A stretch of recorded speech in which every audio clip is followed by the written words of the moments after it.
Thanks for coming and hanging out with us this morning. We really appreciate it. We've had a lot of things going on around here. As you can kind of tell, or maybe you haven't seen yet, we're going to hopefully give you a little mini tour and a little sneak preview of what we've been working on over the last little while. Just kind of getting ready. We're really excited for what's going to be happening for our 2-year-olds all up to our 4th graders here in this space and down the hallways. Guys been really good with us. There's been some really neat things and some great volunteers, as well as Clark, who's not here, but Clark has just been killing it this week and the last couple of weeks, just trying to build and get everything finished up. Even Pastor Model has jumped in and started painting a lot this last couple weeks, last couple days, and just getting some of our gears for our walls decorated. And so we've had a lot of people doing a lot of different things. So we're excited for this. Today, just to kind of talk to you about some new things that are happening here and how we can serve the students and the children of our church. So I'm going to pray over us. I'm going to introduce myself again, so in case you don't know me, and then we'll get into a little bit of what's been happening and what we're looking at in the coming weeks. God, thank you so much for this morning where we can get together and just have a few moments. We know a lot of people are traveling, but there's a lot of people here represented. God, thank you so much for the almost 50 volunteers that have stepped forward and said they want to serve in some way this next generation. We're so excited for this opportunity. Thank you so much for everyone who's here, everyone's represented. Be with us as we prayerfully consider what you're going to be doing in this space, the spaces down this hallway, starting on April 11th. And in Jesus' name, amen. Really quick, in case you haven't met me, see, Caleb, you want to hit it up? Just the next slide. Perfect. Just in case you haven't met me, it's been weird. I mean, we got here in mid-July last year, and I've still not met a lot of people, especially when it comes to parents and little ones. And as a family pastor, that is really disappointing to me. I really miss seeing little ones around the church, and I know a lot of people are tuning in online. We have a lot of our families tuning in, watching my face, but they don't know me. And because I don't know you, I think I've met most of you, but this is my family. My name is Dan, Hispanic. I've been serving students, families, and kids for over 27 years now, as of November, working in a lot of different spaces. God's given us an opportunity to do a lot of neat things. My wife Melissa and I have been married for 20 years. We have 2 kids. Caleb is in the back running sound. He's 13, and Jen's right here. She's 16. And one of the big things you'll hear me say a lot, and I've said it on the videos, I've said it on a few things that I'm doing with announcements, is we, as a family ministry, want to empower families to serve families. That's the biggest thing. So we want to see generations serving each other. So we love having some of our senior hires jump in here and serve. We love having some of our older people who have made kids out of the house and they're coming back and serving. But we love having families invest in each other. And there's nothing more special than that. We love that even in student ministry, is having moms and dads maybe investing in some way into the life of their kids' friends in different ways. So we love families serving families. And that's been a big part of what we've been doing as we move forward into doing more things in the children's ministries. We really want to get everybody involved. Pastor Kyle and I are actually putting together a series of sermons in the next couple weeks about Generation Z and who this new generation is. But honestly, to tell you the truth, who we serve in this area is actually the generation after that. That is the generation birth to 10 years old. It's actually called Generation Alpha. So not to get a little weird with you or research, but we have a generation of being shorter because of technology, because of a lot of things, even development. There's a lot of things happening. So we actually have a new generation coming up that you're going to serve that are different even than the generation I'm serving somewhat in student ministry and college ministry. And here's the powerful thing. 85% of people who accept faith now are doing it between the ages of 4 and 14. It's what we call in faith ministry the 4 to 14 window. We have a huge amount of things happening in children's ministry and in youth ministry. And what's happening is it really is the future of the church. Because probably if I have a survey you really quick, you'd probably say maybe 18. Some people, obviously get saved later, accept Christ, follow Christ later in life. But what we're seeing is there's a huge shift. And what we're not getting, we're moving from getting students getting ready to go to college, we're getting students to get ready to go to high school. So between elementary and junior high, around 85% of people accept faith for the lifetime. And that's huge. So the most evangelistic thing we can do, the most missional thing we can do, the greatest thing we can do for our communities is powerful children's ministry. So that's what we're doing, some intentional changes and some things to really just sharpen up what we do here and hopefully empower you as that next generation after this generation to really lean back and say, this is what we have going on. So we're excited about that. And that's where we're kind of getting into some things here. Kim, you hit the next slide. Thanks. What if that? We want to talk to you a little bit about the changing spaces. So I'm going to ask Ann to kind of give you can hopefully squint a little on the map. I'm so sorry, we're a little blurry. But see if you can squint, and then hopefully later on we'll give you a quick sneak peek tour of what you're looking at on the screens.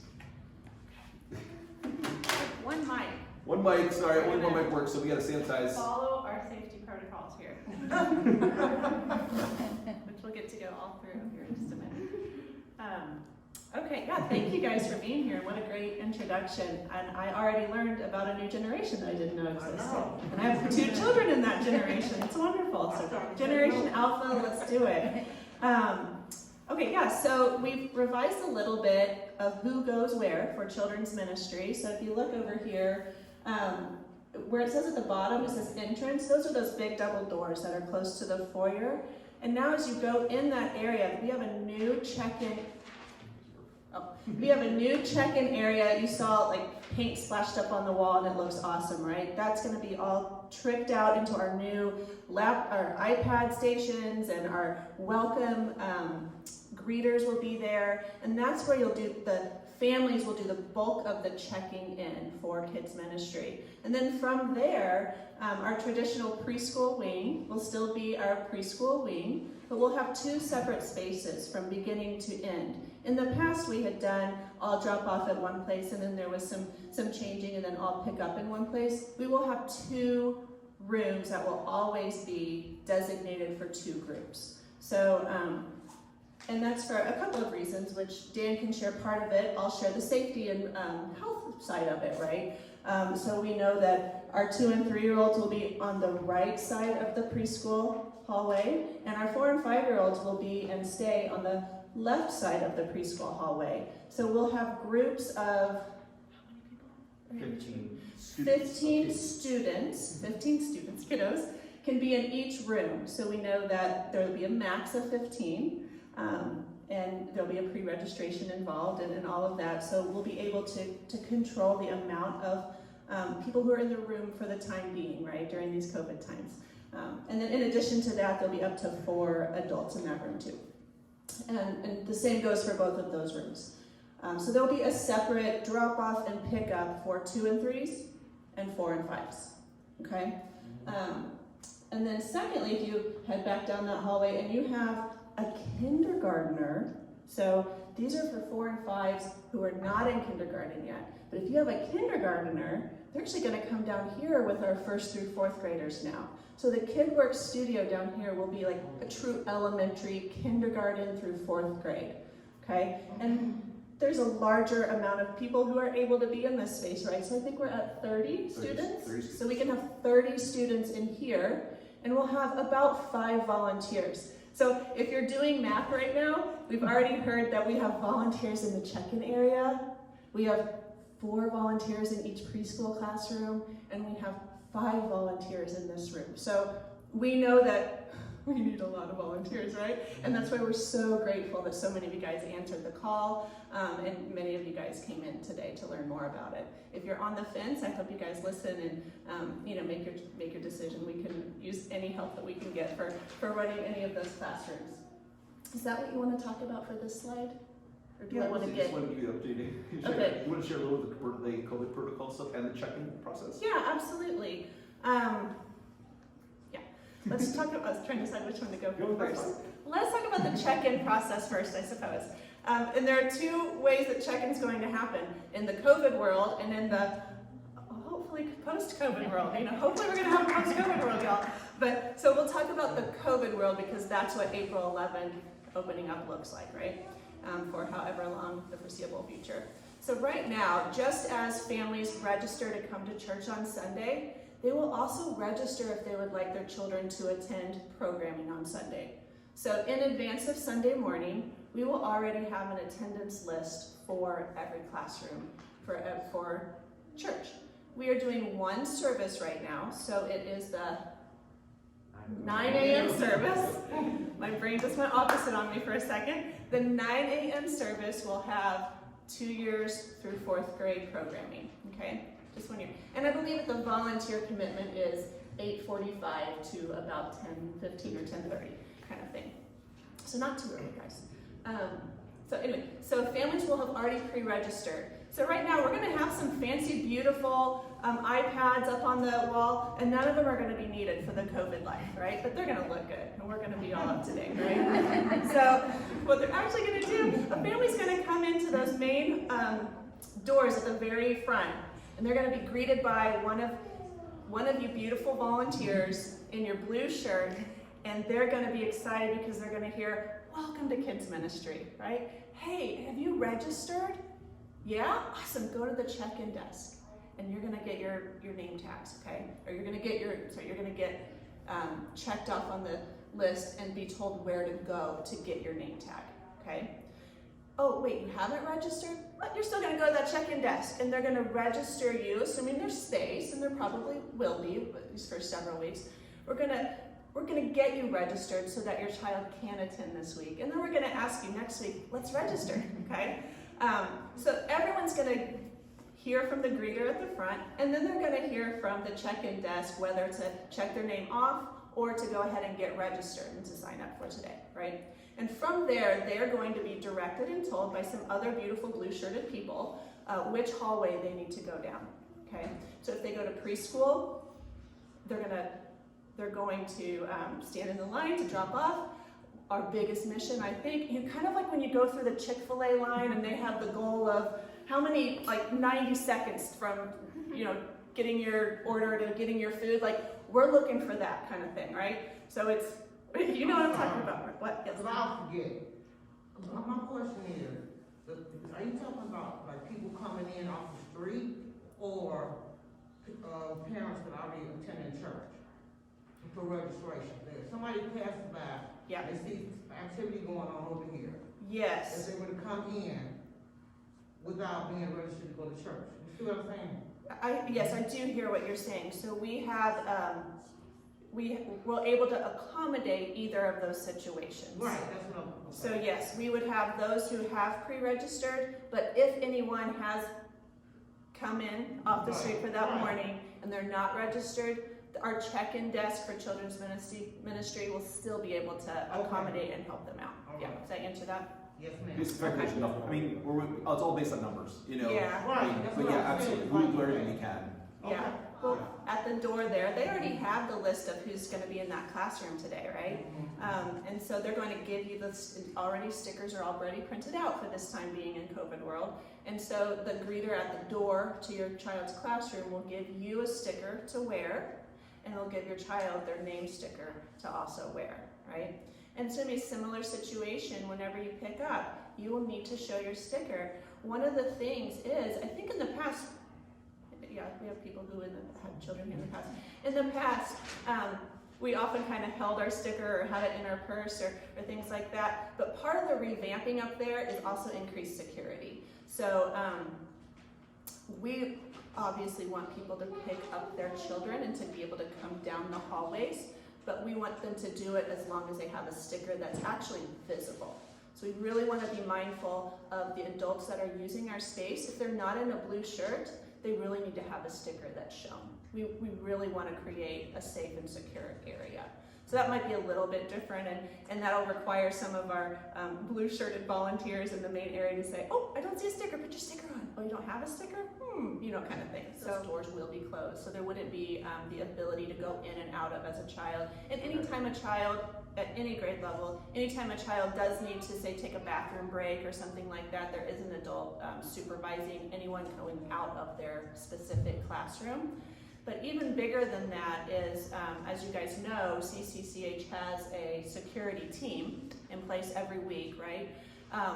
And one of the security officers, and really the primary security officer on any given week, will be stationed in the kids check-in area.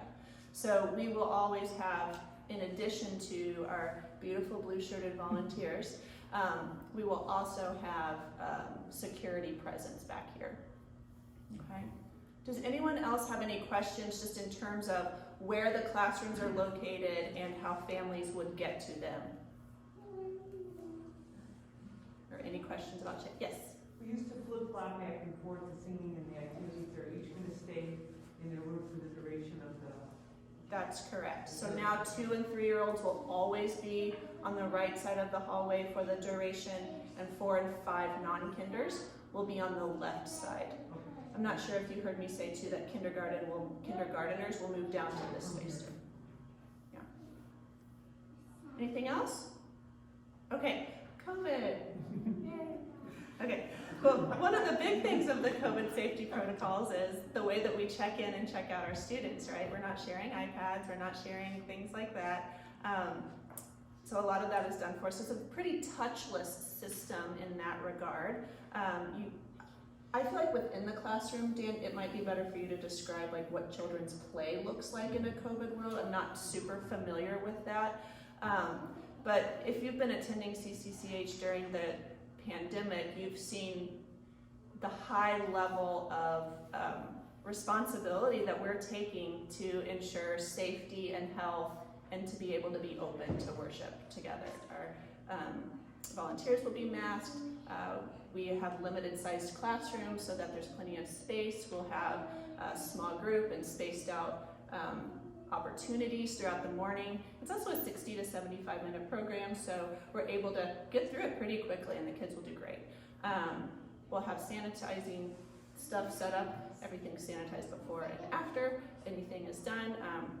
You see every time you enter a room here, you see this room was sanitized at such and such time on such and such date, so you can have assurance knowing that you're walking into a clean and safe space. Yeah, does anyone have? Squint a little. But so sorry about this. But this is something that should look familiar to you. If not, please check your email. Even if you want to check your email right now, what we've done is we've created a form for you to go in to CCB to let us know about yourself, but also your availability. So you'll see this form, and it actually goes longer. I just cut it in half so you can see both sides of it at the same time. But basically your name, information, and then below that, where you'd like to serve. You may check as many boxes as you like, all of those boxes, but it's preschool 1, preschool 2, elementary, check-in, and greeting, welcoming, so that could be something that you can do. And you can do that like, hey, I'll do this week, and then I'll do a different week. Elementary, teaching and media, so our technology, we definitely have some needs like that. My son's right now playing that role, so with teachers doing the enough that they're doing, we have remotes set up so they can do that. Right now my remote's not working, you can tell. But we will have somebody in the back handling microphones and media and things like that. So that is another volunteer. But also just letting us know how often you can volunteer. If you're willing to do it once a month, twice a month, or weekly, that's wonderful. And then below that is all of the dates between now and the end of June. So you can literally click through all of those dates that you are available. If you say you're only available once a month, then we'll choose one of those dates. You'll get an email from me, and I'll show that to you in a minute, you can either accept or reject that date, and you'll see some things like that. But what we'd like you to do, in order for us to create a schedule for you to serve, we need you to go to this form and fill it out. It'll take you 30 seconds to a minute. It's really not that hard. Put your information in, click through the buttons. So if you have not done that, please do that so we can create a schedule for you and get you on our schedule. You would email like this. Caleb, next slide if you would. Oh, actually, this is the volunteer. So as you're walking in, right now, volunteer applications, we have printed versions of this on the table as you walk out. We also sent you a PDF version of this in an email. So for some reason you didn't get it, I will send an email out tomorrow with all this information, the video that I'm creating right now, that form again. But if you would, we need your application. And either of you fill an application before, and you've served before, I'll tell you probably only about a third of our current volunteer team is background check currently, which means I know you've been background checked in the past, but because of changing laws, all those things, these background checks no longer last years and years and years. They last 2 to 3 years tops, and then they'll expire. And so it's just part of our due diligence with the government, with the Department of Family, Children and Family Services, all those things. We need to fill out this application again. I'm so sorry. It shouldn't take you very long, but what that does, that gives you this opportunity to get to know you. We're not going to probably call you references at this point. Normally we would. Most people we are volunteering, we know you already, or someone in our church knows you, or one of our staff can kind of say, hey, I know that person. But this gives us an opportunity to run a quick background check. Nancy is going to be overwhelmed with this the next 2 weeks. So we need you to get us to these as soon as possible so we can have your permission and your information. A big part of that is your social security number. If you do not feel comfortable putting that in a form and sending it to me, write it down. You can leave it blank, but then you need to call Nancy and in some way communicate your social security to her verbally or wherever you feel comfortable, or come in person and have her type it in while you're staying there, whatever you want to do. But we do need your social security number in order to get your background checked. And it should be really quick. We'll take care of all those costs. Honestly, I've worked in other states. This is a very simple process, a lot less complex than a lot of places. So we'll do all of this for you on our end, but we need you to do that so that we can have you volunteer. Because honestly, we can't have you volunteer until your background check is cleared. And that's just how we have to do things based on Department of Family and Child and Family Services. So be aware of that. The other thing is this, and the next slide, Caleb. This is the email that you will get, something like this. So when I put you into the system and assign you a date, you will get something saying you are serving this week, you are serving next week, you are serving when you're serving. You'll tell you your room that you'll be serving in or your area you're serving in, and then it'll say something from me, hello. Manage my server, you can go in there, you click it, it'll take you into your system, you click through all the dates, or click this particular date you want, but it'll open up all the dates that I've assigned to you, or we assigned to you, and then you can say, hey, that's what I want to do. At the very, very bottom, if you squint really hard, I know, but it says at the very bottom, it'll say something like right there, it says 4 liters only PDF. That is the form you grabbed, that's one of the sheets you grabbed on the way in.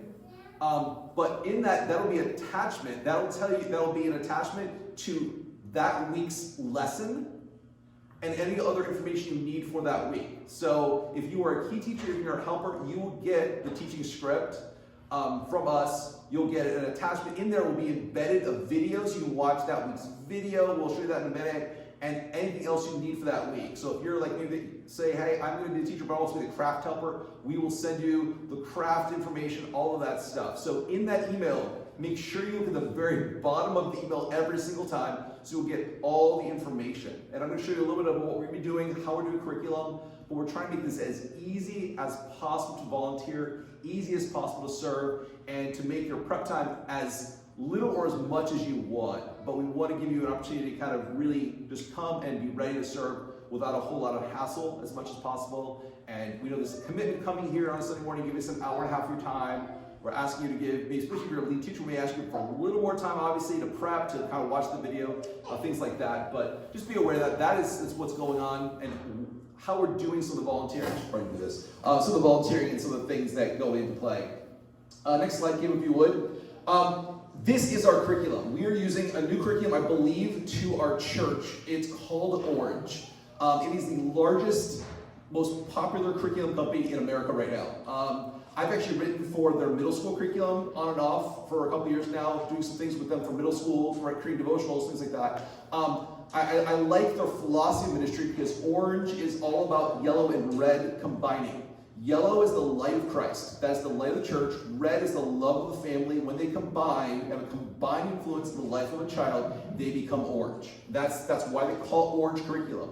Because the curriculum is not just about only the church. You drop your child off, we'll fix them, we'll teach them about Jesus, and that's it. And check the box, you did it for this week. And also, mom and dad, here's how you continue to have this conversation throughout the week and how we combine our influence because we are better together. You know, the fact is we're doing this together, so we want this. So I love the philosophy behind it. How it's translated sometimes, some of the curriculum, as you'll see, we're gonna have to beef it up. You'll see how I'm kind of adding more because we are a scripture-based, Bible-valued church. The curriculum is as well, but because they're trying to kind of like give it to everyone, sometimes we want to go a little deeper. So that's where you'll see some of my notes, some of my encouragement to you as a lead teacher, even as a helper. We're going to do some things. If you watch any of the online videos we've created, that is a okay example, but this is the curriculum we're using, and then what I'll do is I'll add a little bit onto each end of it. But the curriculum itself will be giving you and attached to those emails, will give you a lot more in-depth stuff. We don't do small groups, obviously, online. We don't do crafts online. There's so much, and I think honestly, in my email that I get from them, there is a pile of stuff, and I'm going to sort through all of that and give you just what I think you need. And if you're like, hey, I need more, There is so much more I could offer you, but I want to make serving as easy as possible. So as you walked in, you grabbed 2 different sheets. If you were a preschool teacher, preschool person, and you're thinking of preschool, probably grab that sheet. If you are an elementary person, grab that sheet. If you grab both, wonderful. What I want to do is I just want to give you kind of an idea of what we're doing just currently, coming into April, and then you'll be getting something like this from me beginning of each month, and they're the themes, what we're teaching. What I love is they give you, the people who are writing this, the writers will actually make a short video for you every single month, and then introduce the curriculum to you as leaders, as teachers, and then also talk to you a little bit about what they're doing and why they're doing it. And I love that fact because it's not just like, here's the curriculum. So for preschool, and here it is on the screen, Caleb, thank you.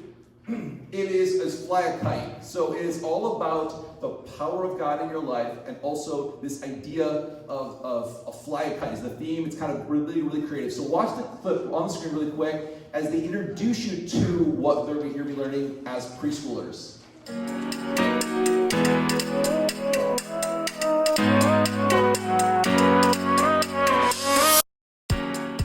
So, have you ever wondered how high a kite has ever been flown? Well, I'll tell you. There was a man in Australia named Robert Moore who flew a kite over 3 miles high. Whoa. Now, do you know how deep is the deepest part of any ocean?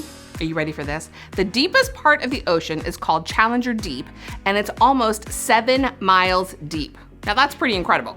But as impressive as Mr. Moore's high-flying kite is, and as mind-blowing as the deep waters of Challenger Deep are, we are going to be talking about something even higher and even deeper this month, the love of Jesus. Jesus' love for you and me is so wide and long and high and deep that we can't even measure it. And we are going to have a lot of fun introducing this truth to our preschoolers this month. We kick everything off by sharing the amazing true story about why we celebrate Easter. We'll teach our preschoolers that Jesus is special because Jesus is God's Son. Jesus did amazing things and showed us how to love one another. But then angry people hurt Jesus so bad that he died. But Jesus came back, just like he said he would. Yes, Jesus is alive and he wants to be our friend forever. Week 2 is one of my favorite stories about Jesus and his disciples. Okay, can you imagine how the disciples felt when they saw Jesus standing on the shore after they thought he was dead? Before they knew it, they're sitting around a fire eating a breakfast that Jesus had cooked for them. Jesus was really alive and he wanted to make sure his friends knew it. He wanted to make sure his friends knew that he is alive and that he is going to be their friend forever. And that's what we want preschoolers to know. Jesus is alive and he wants to be their friend forever too. And week 3 is all about what Jesus wants us to do now that he's gone to get heaven ready for us. Jesus wants us to love one another. And loving one another looks like helping one another, sharing with one another, and being kind to one another. When we love like Jesus, people will believe us when we tell them that Jesus is alive and he wants to be their friend forever. Which leads us right into week 4, the Great Commission. Yes, Jesus wants to be my friend forever, but not just my friend forever. Jesus wants to be everyone's friend forever, and he told us to make sure everyone knows it. Young and old, we can all tell others about Jesus, and he will always be with us to help us do it.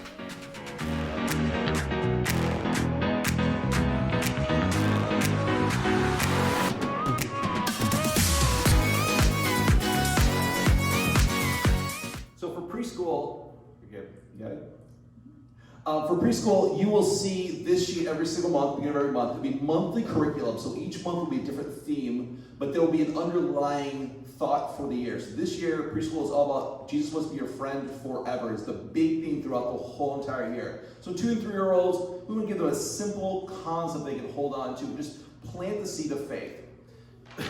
Same thing with 4 and 5-year-olds. What you'll see is, depending which room you're in, the core content of what we're being taught, the core video, the core worship will be the same, but there is 2 different sets of curriculum and how it's presented, 2, 3, 4, and 5. So there is what they can term is the toddler room and the preschool room, and there's actually 2 different things, slightly different, but is more age appropriate, and they're very specific about that. So Sunday is I mean, she's a guru of preschool. I've actually sat in some of her seminars before. She is amazing. What I also love about this curriculum is there is special needs adaption. So depending on what happens as we kind of see who signs up, but we also have some great things for adaptions on how we do this depending on your classroom. But we will help you do that. So every month, at the beginning of the month, you will get this sheet, and you will also get another sheet that looks like this one on, it's the, where does that look at? The blue one, and that will give you just a quick overview of the month.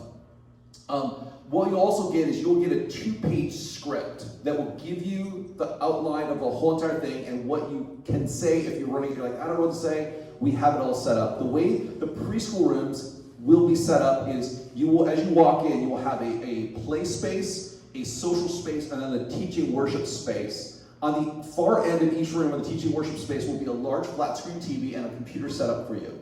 So everything is very easy, plug and play. So as you can walk in, the first 15 minutes, you kind of see our schedule over here a little bit. Prelude, the first 15 minutes is social interaction. Realistically, we know preschool families are probably not going to be here at 9 o'clock sharp on those for us to start teaching and do worship. So we want to give them a little buffer to get here, make sure the kids are awake, clean, fed, they're here. So that is this social space. But in the curriculum, they give you great ideas for that social space. So we'll have creative crafts and different things that will and can relate to the curriculum. But it's not like, I mean, obviously we're going to play, they're going to have a good time, we're not going to, you have to sit and do this. But we have some things that you can draw into the teaching, which is so neat. And then as we get started, we'll come into and we'll have some social time that way, but also we have worship. The worship is already done for you. They provide great worship videos. They provide one theme song for each month. We'll add on a second one from other curriculums. So there's 2 songs for you to come over to the teaching end. Kids can get up, dance around, do the hand motions. It's very, very preschool friendly. If you watch any of those online, if you have not watched any videos online, go to our church YouTube channel, watch some of the things that we've been working on. We've been using some of these videos that way. And then the story time piece is where they will sit down on the floor and they'll watch a short, probably 8-minute video. 6 to 8 minutes is about it, but it's Ollie the Owl and his clubhouse. Really great stuff. Kids love it. I'm actually going to probably buy some Ollie the Owl stuff animals to give away because we have some huge Ollie the Owl fans on our trip right now that are watching my videos since fall. And so Ollie the Owl will be part of our theme. They have different teachers that mix in with Ollie the Owl. So, and there's other elementary student actors that will be teaching some of the lessons as well. So it's very interactive for them. After the video is over, that is where your curriculum piece step kicks in, and you have a script to go through. We want to give you absolute freedom to create and do what you want to do, but we want to give you an opportunity to kind of say, okay, here's where I'm supposed to be heading with this. Here's my landing. Here's my beginning. And literally, the script is listed out. Is like come in social, and then there's like this, but a lot more information. And they'll have highlighted sections. Show video here. Stop. Say this. Show the video here. Stop. Say this. So there's some great stuff that way. And then at the end, we will have group times, which will go back to the center space. So in our rooms, we'll have center space, which was tables and chairs. There'll be 4 tables, 4 chairs each spaced out. And there'll be some crafting, small group time. Obviously, elementary students will sit and discuss. Preschoolers will interact with an object, an idea, an object lesson, illustration, a craft, something like that as well. What you'll see is we're keeping the spaces moving so that the social interaction, the time they're together is probably 10 to 15 minutes tops, based off of how the elementary school next door is doing it, based off of my wife actually is a preschool teacher, how she's doing it. Social interaction, sitting near each other is all with under 15 minutes, more like 10-minute movement times. So students are always moving around.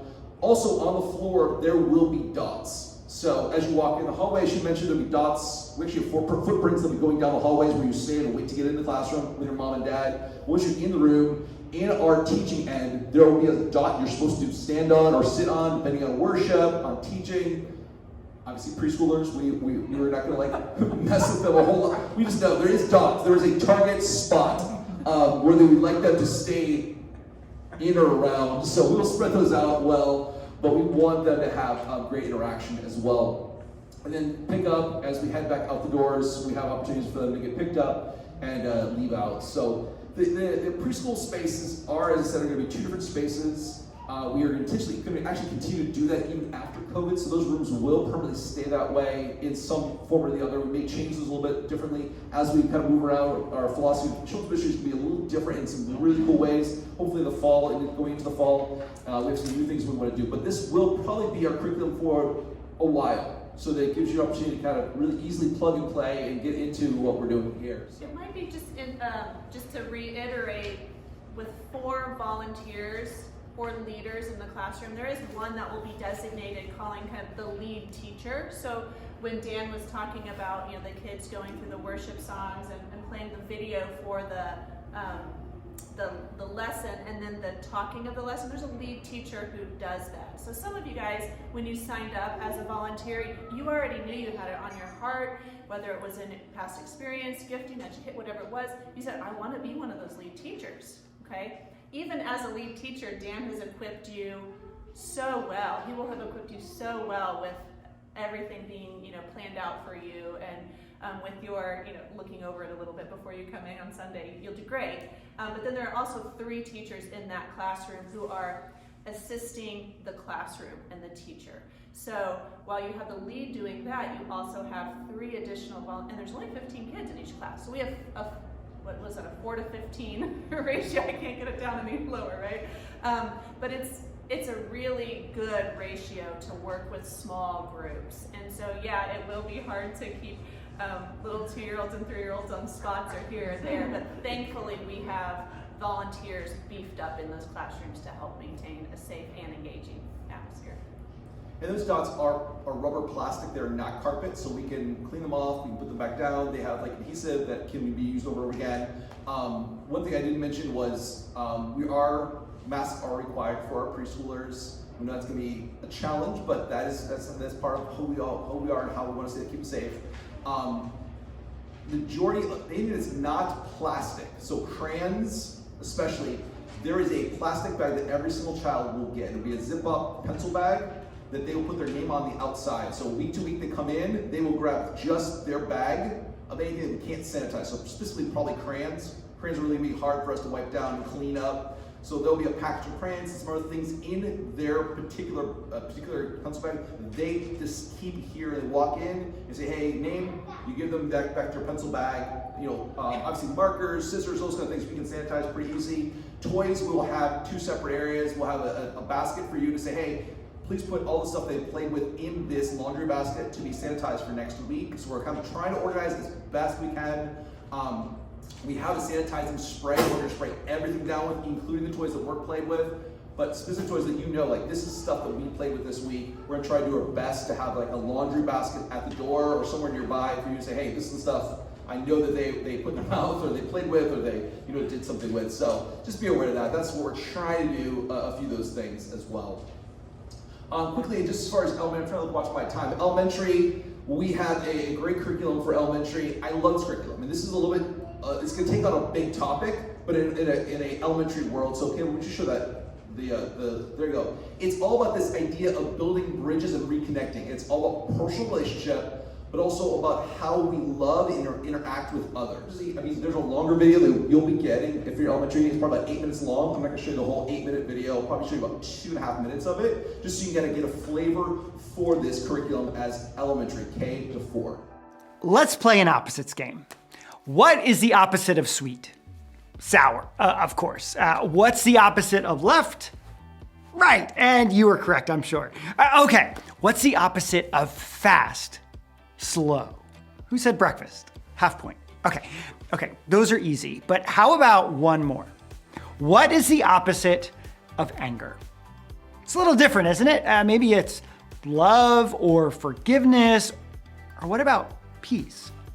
Think about this for a second. Do you want your kids to grow up to be angry? I'm talking about out of control, self-centered, short-fused, I'm gonna hurt somebody if I don't get my way kind of anger. Of course not. After all, you don't have to look very hard in our communities to see the damage that kind of anger can do. It's the reason fights break out on the basketball court. It's the reason bullying is a critical issue in schools everywhere. It's the reason why you've stopped reading the comments on social media. The truth is, there are a lot of people who are walking around angry. Somehow they grew up and missed a simple principle that's critical to life. Building a bridge is often more important than building a wall. Now, of course, I'm not talking about literal bridges like the Golden Gate or the George Washington, but it's often too easy for us to build walls of anger rather than build bridges of peace. Getting along with each other, keeping the peace, requires us to set something aside or give something up for the sake of a lasting relationship. A relationship that is most likely more important than whatever caused the fight in the first place. Simply put, peace will cost you something. And the sooner we help kids understand this idea about peace, the better chance they'll have at getting along with each other, even when the stakes are high. We define peace for kids like this: proving that you care more about others than winning an argument. And we define peace for adults the same way. Peace is hard. It often requires taking the first step towards justice and reconciliation. It might even involve giving away a right or a possession, or maybe just a little bit of your ego. But just think what could happen if we taught kids how to pursue peace in a way that honors God. Maybe we could start by getting everyone to memorize something like Paul said in Romans 14:19. So let us do all we can to live in peace, and let us work hard to build up one another. Think about that. Paul is challenging us to do all we can to live in peace. He stresses how important it is for us to do everything in our power to build a bridge, to fix what is broken between us and someone else. After all, this is what God did for us. So it's fitting. Let's help kids grow up and learn to do whatever they can to fix what's wrong between them and someone else. Let's help them learn to make peace a priority in their life. Because I'm pretty sure the opposite of peace is always terrible. As you can tell, the curriculum is going to be excellent for this month. We really want to dive into with the students. Once again, you'll have a sheet as elementary teachers. You'll see kind of the outline of what you're teaching each week, and then on the side is the beginning of the script. Actually, that's page 1 of what you'll get as a script of how to do it. But it broke down so I can give you an idea of what your schedule looks like. Similar to our preschool, we have some things happening. So the first 15 minutes of social time is going to be outside these doors. I'm calling it the Kids Cafe. Currently, I don't know what the official name is going to be, but right now, as the students walk down, they come in, they're going to get their name tag. Mom's going to go get, mom and dad get their name tag, they walk away. And outside here will be social time. So we're going to have these tables set up with Legos that'll be sanitized each week. We'll have some Play-Doh that we throw away. We'll have coloring pages. We'll have games. Hopefully very, very soon we'll actually have 2 flat screens in the corner here with video games. When we're allowed to get back into it, hopefully we'll maybe have a goggle pit in the middle there. Or as they walk down, there'll be a big game in the middle. But this outside area as you walk in is going to be 15 minutes for you as teachers and as helpers just to spend time with students. And we encourage you not just to stand over in the corner and talk to your friends, check your phone, but to go and say, hey, I'm going to go sit and play Legos. I'm going to sit and play Gaga. I'm going to sit and, cheer kids out and play video game or whatever. So the first couple weeks, there's not going to be all those things because we're trying to hold back on some of the COVID things, but there will be tables set up out there. And then around 9:15, we're gonna have a big opening of the doors kind of thing, some upbeat music, kids get welcomed into the space. In here, you'll have these chairs, white stools or green chairs, and they'll be placed about 3 feet or roughly on one of our squares on the floor, and that'll kind of give us our social distancing. So there won't be a perfect rows, it'll be kind of spread out, but students can walk in and find a chair and have a seat. We'll have some worship happening on the main screens here, probably 2 songs. We'll get into an introduction time, so there's some stage stuff that's going on here. There is a lesson time taught by Dan or one of the other teachers, really interactive. So it's one, there'll be a kind of a host that will kind of do something fun, kind of interactive. There'll be a Bible teacher, and then the host will come back again, and then it hands back off to you, and then you have opportunity as an elementary teacher to teach and to kind of wrap up the time together. And then the plan is to have everybody grab a chair and their leader. We'll have 4 or 5 leaders in here, and they will spread out into 4 quarters kind of socially distance with their chair as best we can, and they will have small group discussion time, small group interaction time. So it's not always discussion. Sometimes it's a social, it's an illustration interaction. Sometimes it's something else. So just be aware of that, of those things as well. Is that the last slide? Age and development. Appropriate. Yes, I'm so sorry. I'm watching people in the hallway. But yes, there will be a, K1, 2, 3, 4, so we'll try to spread out into the age groups. So we'll have age groups with a leader or two, depending on our size. Once again, there's only about 30 students in here, 5 to maybe 6 leaders in here. So we'll be breaking them out to have that time. And then they will stay in here. So they will not go back out of the kids' cafe. Moms and dads will have to claim them at the back door here. So we will be staying in this room. So their kids aren't running down the hallways, even if the brother or sister comes. It is an adult claiming them with a tag. So I'm not sure how things have gone in the past. Once the parents claim them, and the parents want to let them run, that's kind of up to the parent. But for us, we are keeping them within defined space here to hang out and to spend time to hang out together before we dismiss them. That's how we do dismissal, is through a parent claiming them. And then we have these exits here, exit down there. So parents are welcome to walk out the exit. Once again, the exit will not be open for you to walk in. So the check-in space is not here. Check-in space always down there. They come this way on the checkout. They're welcome to walk out here. And what we're trying to do is really make the student center entrance kind of the family entrance. It doesn't have to be that way. You can park wherever you want. But try to make this back parking lot an opportunity for specifically more families that have students, families that have children on this end, so they can walk in this back hallway, walk through our space, and then walk back out to their cars that way. Just trying to find a better way to flow, because once you start walking back down the hallway, it just gets bottlenecked, people coming back and forth. So we're trying to find ways to really, especially in the warm weather. Cold weather may change week to winter again, but for right now, we're trying to kind of flow everybody out into that space. Kim, is there another slide? Is that? Oh, there you go. That's my last thing. It's just one thing we might kind of let you know about before we take questions is we are doing a family ministry Easter egg roll. We're doing a roller skating day on Saturday. This coming Saturday, we're just getting all the families together. It's for everyone, but we're trying to target our birth through, or 2 years old through 4th grade, and their families to come out and hang out with us. Our hope is to start doing a lot more children's ministry, family ministry, family opportunities coming up. We did the masquerade. We kind of had some social media interaction over Christmas, and this is our thing right now. This is an opportunity for to get everybody out. We have accommodation for up to 200 people in the space. It's absolutely free to come. So if you do not want to skate, you're welcome to come and just hang out. Absolutely free admission. If you're on roller skates, bring your roller skates with you. They'll check them at the door. All COVID protocols will be taken in place as far as touching and things like that. Masks must be worn, all those things. But that is going on just for you to start getting to know families, interact with them as well, coming up this Saturday to kick off our Easter weekend.